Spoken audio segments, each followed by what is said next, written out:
இந்த உலகம் அடிக்கடி நமக்கு குழப்பமா இருக்கிற மாதிரி தெரியும்.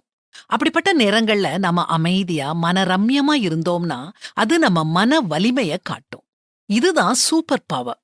இந்த சூப்பர் பவர் உங்களுக்கு வேணுமா? சவால்களை எப்படி லாகவமா கையாளணும்? தேவையான முக்கியமான விஷயங்கள்ல மட்டுமே எப்படி கவனத்த செலுத்தணும்? புயலே அடிச்சாலும் எப்படி நிம்மதியோடும் சமாதானத்துடனும் இருக்கணும்? அப்படிங்கறத பற்றி இன்னைக்கு சில பிராக்டிக்கல் டிப்ஸ் தர்றேன். அடுத்தவங்க உங்கள மரியாதை குறைவா நடத்துனாங்கன்னா, அமைதியா இருங்க. உங்க மனச புண்படுத்துனாங்கன்னா, வார்த்தைகள விடாதீங்க. இதுதான் அமைதியான உள் வலிமை. இதுதான் சுய கட்டுப்பாடு. இந்த கட்டுப்பாடு உங்க சுய மரியாதைய உயர்த்தும். பேச்ச குறைங்க. ஒவ்வொன்னையும் உன்னிப்பா கவனியுங்க.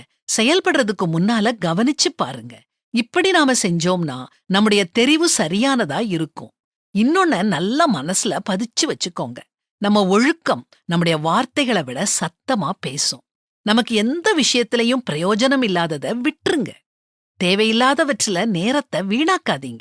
அப்புறம் அடுத்தவங்க நம்மள பற்றி என்ன நினைப்பாங்கன்னு நினைச்சு கவலைப்படாதீங்க. வாழ்க்கை குறுகியது. அடுத்தவங்களுக்கு நம்மள பற்றி நினைக்க நேரம் இல்ல. அப்படியே அவங்க நினைச்சாலும் அத பற்றி கவலைப்பட்டு விலைமதிக்க முடியாத நேரத்தை வீணாக்காதீங்க. உங்களுக்கு ஆர்வம் எதுல இருக்குதோ, எதை நினைச்சா உங்க மனசு நெருப்பு பற்றினது மாதிரி சுடர்விட்டு எரியுதோ, அதுல மட்டுமே கவனம் செலுத்தி அத சாதிக்க பாருங்க. வாழ்க்கையில ஒரு உத்வேகம் இருக்கும். எப்பவும் பாசிட்டிவிட்டியோட மனம் நிறைஞ்சி சந்தோஷத்தோட இருங்க. நெகட்டிவ் எண்ணங்கள் வர்றதுக்கு மனசுக்குள்ள இடம் இருக்காது. வாழ்க்கையில புயல் அடிக்கும்.